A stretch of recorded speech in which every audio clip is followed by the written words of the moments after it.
It's been almost 3 patches since my last tier list, and there were a lot of big changes. It seems like we are finally moving away from the mage dominant meta, with Riot nerfing lots of AP champions while buffing and tweaking a lot of AD champions and items. Here's my support solo queue tier list for patch 14.23. Overall, the support meta feels diverse and healthy, with a nice mix of all different types of classes feeling strong. In the recent patches, there were no changes to support items, but a good amount of direct changes to support champions that I feel like were done very tastefully. I'm going to go over specific champions, along with everything above B, but before we jump into it, let's talk about Leetify. Leetify is a performance tracker that analyzes your games with detailed match reports that are convenient and customizable. In the overview of any of your games, you can view any stats you want to look at. Personally, I like looking at the different damages dealt by champions and the amount they heal to give me a better understanding of how they function. Leetify has more match details where you can see a general layout, runes and builds, and graphs of stats if you prefer a more visual approach. They have tabs ranging from income, objective, damage, and healing. Leetify just launched the league side and are planning on releasing a lot more features, so if you are interested, the link to sign up is in the description. The first champion I want to talk about is Swain. He recently got a mid-scope update where all of his abilities were adjusted, and then the following patch he received a lot of buffs because he was on the weaker side. In the current patch, he has a pretty high win rate in AD carry and mid, and I think he is currently pretty overtuned, but I have him at F because fundamentally his playstyle does not make any sense as a support. Swain was designed to run into the enemy team, tank and do a lot of damage, and then get out. In order to do that, you need a lot of stats from items and to be a high level, but for support, you get neither of those. If you want to play Swain, play him in a role where he can get those resources because you won't be getting them as a support. The next champion I want to talk about is Hwei. I have him in D because his playstyle of being in between a mage and an enchanter is bad. His mixed kit makes it so that he doesn't have the same damage as a dedicated mage support, and he doesn't have the same amount of utility as an enchanter support. While there are some champions in between like this that are higher up in the tier list, I feel like Hwei is more mage leaning than enchanter, which is not ideal for a support. In high ELO, mages are not that great because they get outscaled very fast compared to traditional supports, which is why a lot of them are generally in the lower tier. Starting off B, we have Nautilus. He's a hook champ that specializes in locking down a single champion with his long range and CC. Nautilus is good for teams that lack engage and into double range bot lanes, but struggles against melee supports that are tanky. He is on the squishier side of engage supports, and due to his nature of throwing himself in the front line, he is bad when he is behind, but has a lot of opportunities in lane to get ahead. Nautilus is definitely better as a counter pick than a blind because in comps with a lot of frontline, he can feel really bad to play. Zilean is an enchanter that focuses on utility rather than the traditional heals and shields. He has one of the weakest early games as a support, but once he is able to scale, he provides a lot of buffs and CC for his team. Zilean will generally find value in most comps because his kit works with most champions, however, he is really bad into poke comps because they can play around his ult super easily. Most Zilean players are one trick, so I'm sure even in the worst matchups, you can find a way to make it work. Miss Glasc is a unique disengage enchanter that focuses on punishing dive comps. In the right draft, she can make it so that it's impossible for the enemy team to play, but in the wrong draft, she can be completely useless. She is best in drafts where she has an auto-heavy AD carry and the enemy team has a heavy dive comp where she can punish with her ult. I think Miss Glasc is a great champion, but you don't get a lot of games where she does have good setup, and she's a lot harder to coordinate with in solo queue. I'm sure we have all experienced the terror of watching your AD carry run away when they have W on them.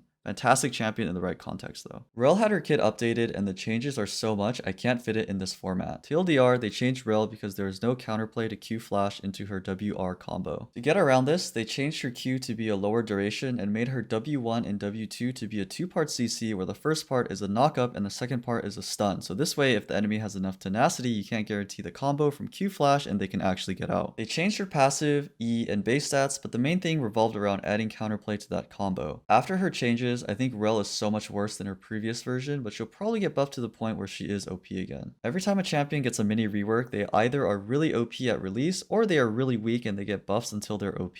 I have her at B because fundamentally I think she's still a good engage support, but it's a little too hard to tell where she stands this early with the changes. Sona gets a bad rep for being a useless support, but she can hard carry a team if she can scale into the late game. Her laning phase is probably one of the weakest as she doesn't have a lot of damage or hard CC, but if you can go even, you will win the game. She used to be the hardest scaling enchanter, but that all changed when Senna was reworked. While Sona is a great champion when she can get to the mid/late game, I think in most scenarios, Enchanter Senna is just a better pick. It feels like Senna just has a better early, mid, and late game, and is just a better version of her. Sona does best as a counter pick into lanes where she can free scale and should never be blind picked because her bad matchups are actually unplayable. Rakan is an engaged support that finds his way in and out of fights with his mobility. He's pretty unique because he is not tanky as most engaged supports and his outplay potential comes from his movement. Rakan can pretty much guarantee a pick on the enemy from a screen away because of the reliability of his E-R-W flash combo. He has a pretty strong laning phase because of his CC and healing, but can struggle against disengage and range champs. I think Rakan is better off as a counter pick rather than a blind because a lot of those disengaged champions are currently super meta. Vel'Koz got a nice buff in 14.22 where the cooldown of his E and R was reduced. I think these were huge buffs for him, shooting up to be the best support mage. The strong points of Vel'Koz is his range,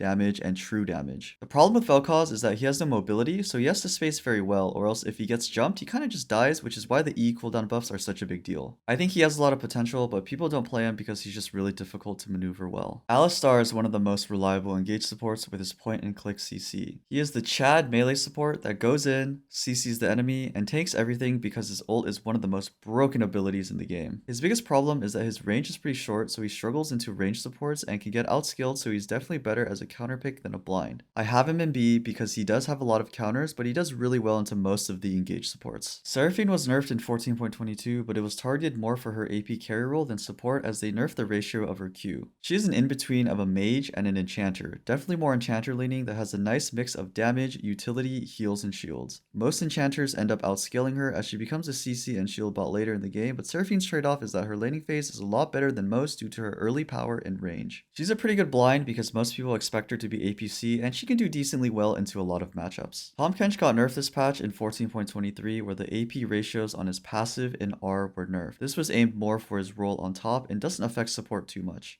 I think TK is doing a lot better than usual this meta because we are moving away from mages and more towards bruisers. The lack of percent health items from mages makes it so that his main Heartsteel build doesn't get countered as early. Also, bruisers don't have a percent health item and ADCs will only build them second or third, which is all the reasons why TK is thriving. He is best as a counter pick into team comps that focus on locking down one person. Tahm Kench is great at peeling but can struggle against double range bot because of his lack of range. Starting off A, we have Maokai. He got buffs in 14.22 where his base health and movement speed were increased and his sapling base movement speed now increases with level rather than boots. I think these were very tasteful buffs and was exactly what Maokai needed without making him too overtuned. Maokai is an engage support that specializes in locking down opponents. He is not as tanky as most engage supports but makes up for it by his ability to zone out areas with his saplings and to control fights with the giant range of his ult. Maokai is best as a counterpick into mobile range supports. He struggles against a lot of the melee engage supports because he's not as tanky. Like Seraphine, Karma is also an in-between of a mage and an enchanter. She didn't get any direct buffs, but I think the nerfs to all of the enchanter items way back in 14.19 benefited her a lot. It feels like in this meta she gets outskilled a lot less than before. Karma's strong points is that she's pretty much guaranteed prio and a lead in lane because her RQ has a lot of range and damage. She has to snowball her lead or else if she falls behind she becomes pretty weak. Compared to all the other enchanters, Karma does not scale that well but easily makes up for it with her strong early game. I think Karma's blindable because Matra Q is just that OP.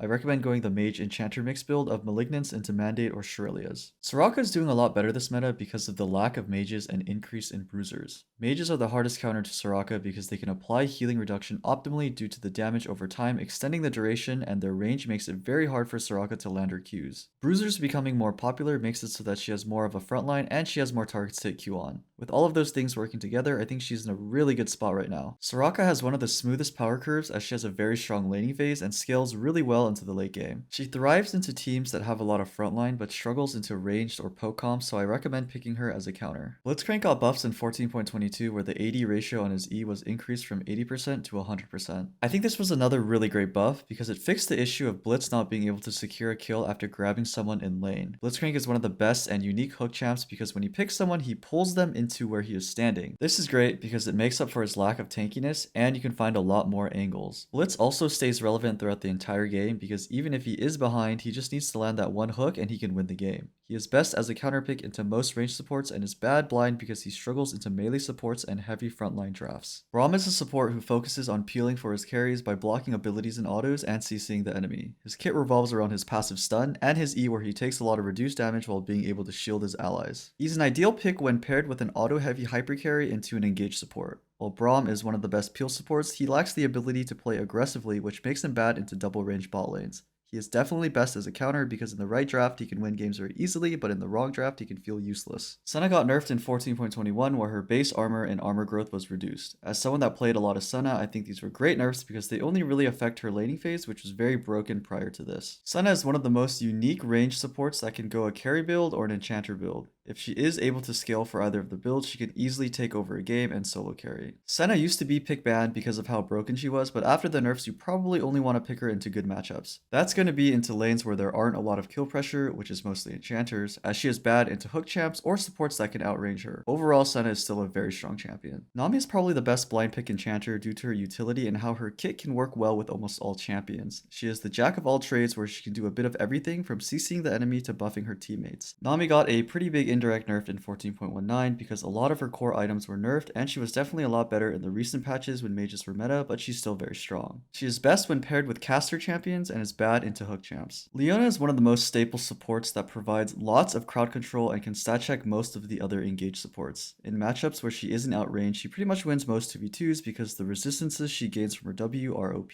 That is mostly into short range enchanters, mages, and hook champs. In matchups where she is outranged, she can only really make a play with E-Flash or with her ult, which is not very reliable. She also struggles into champions that can disengage like Alistar, Janna, or Poppy. Leona is best as a counter because it feels miserable to play in those really bad matchups. Taric got a huge nerf in 14.21 where his armor ratio was reduced by 3% per level. I think even with those giant nerfs, he still functions the same in that in his good matchups he auto wins, but now in his bad matchups he has a harder time. Taric is a hybrid enchanter melee support that excels at peeling and punishing dives. I think this bruiser meta gives him a lot more opportunities to be picked because he is best into comps where he can auto a lot for his heals. He wins most of the matchups into hook and engaged champs, but like most engaged supports, he struggles into ranged matchups. Definitely only pick him as a counter. Ever since Lulu's buff to Pix's base damage in 14.18, she has been super strong. Lulu is an enchanter that focuses on buffing her hyper carries and peeling off enemies. She is best with an auto-based hyper carry or carries into assassins or bruisers. This meta is perfect for her because there are a lot of those things. I think she has a strong performance overall and can feel like an S tier champion, but she does need a good amount of conditions to pop off. Lulu should only be picked when those conditions are met, otherwise she can feel pretty mediocre. First up in S, we have Janna. She is an enchanter who specializes in zooming and peeling for her team by disrupting dashes with her knockups and knockbacks. I was debating whether or not to put her in the top of A or here, but I think this meta heavily favors her. Janna is best into dive comps where she can disengage and is bad into poke comps where she can get outranged. This sets her up well for a lot of drafts as we just moved away from mages and are in a bruiser meta. Janna has bad matchups into champions that she can't peel away, but I think she's so strong and has a lot of good flexible builds that you can blind pick her. I made a guide on 3 builds that I like flexing if you want to check that out. I think Bard is a champion that will never be bad because he can abuse whatever items are meta. He is one of the most versatile champions that focuses on roaming and setting up big plays with his speed and CC. Bard is an ideal pick into a team with a lot of immobile champions, but regardless of any comp, he will always be able to provide value. He is a decent blind pick because of his flexibility, but has a weaker laning phase and is bad into double ranged matchups. Thresh is the most versatile hook champ that has everything you would want in a support. He has all the tools you need for any situation, as his kit was designed so that you can use all of his abilities aggressively or defensively. Thresh has a high skill floor and ceiling and is hard to play, but if you can play him well, his potential is limitless. He is one of the best blind picks because of how well he can adapt to any situation, which is why I think Thresh will always be relevant in almost all metas. Pyke received nerfs in 14.17 where his base armor was reduced by 3, but he's still broken. He is one of the most ideal supports to climb with in solo queue because of his aggressive snowball heavy playstyle. Pyke is a feast or famine character where if he gets ahead he can take over a game, but if he's behind he becomes useless. Luckily for him, getting leads is easy because Pyke is one of the strongest early game supports. He's probably the hardest support to play mechanically, so most people just one trick him. Pyke's ability to warp games into his accelerated playstyle transcends most metas, which is why he is almost always S tier every patch. Poppy got 2 nerfs in 14.20 and 14.22, but she is still easily the best support, which is honestly disturbing. She is a melee support that focuses on peeling and disengaging by disrupting dashes with her W. Poppy is OP because she not only counters any of the supports with the dash, but she also has way too much damage. It's already good enough to disengage and block out an engage attempt, but being able to pretty much solo carry a squishy target alone is just broken. Most engaged supports like Rell, Leona, or Alistar have similar CC, but don't have damage anywhere close to Poppy. It's hard to balance her because if her base stats were lowered, she would be bad in top or jungle, but this current version is just too OP.